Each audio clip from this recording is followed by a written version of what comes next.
He was about to carry out the sniper mission on the president. The longest confirmed sniper range in the world is 3,540 meters. But this time, he needed to shoot from a distance of 3,815 meters. The bullet would take 67 seconds to reach the target. This meant he had to predict the target's exact position and fire at that moment in the future. He only had 10 seconds. As soon as the target appeared,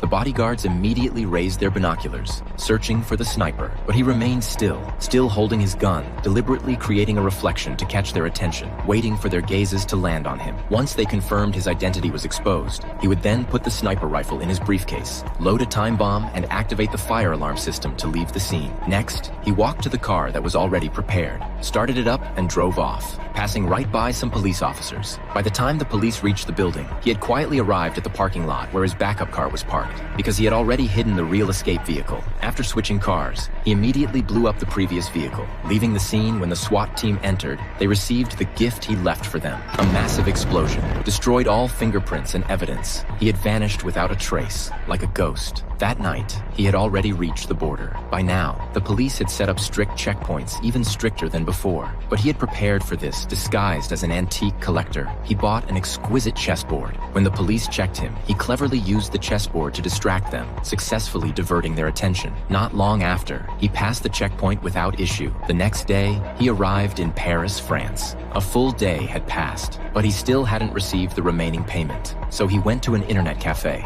logged into the dark web, and urged the client to pay the remaining balance. A few hours passed, but he still got no response. He couldn't help but apply more pressure. The client told him to check the account in 24 hours. At that moment, he suddenly received a new contract. The client had found him. Having heard about his reputation, the news of the president's assassination had spread. The client was willing to offer a large sum, but demanded a face-to-face meeting. He firmly rejected the offer. However, the client raised the reward to $10 million. Faced with such an enticing amount, the wolf finally broke his own principle, but he demanded a $1 million fee for the meeting, non-refundable, regardless of whether they continued to work together. To his surprise, the client quickly agreed. Soon after, the deposit was transferred. He arrived at the specified location ahead of time. When he saw the client, he quietly followed behind. Who's the target? Boulay Doc Charles. Can you get to him?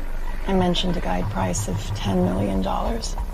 Multiply that by 10 and then perhaps we can have a conversation. Upon hearing the name, he immediately raised his demand from $10 million to $100 million, because the target was one of the most watched people in the world. Well, I'd have to consult my colleagues about that. It seems she wasn't the actual decision maker. The meeting ended there. Afterwards, he went to his secret hideout, safely stored his weapons, and changed into business attire to meet his wife. At that moment,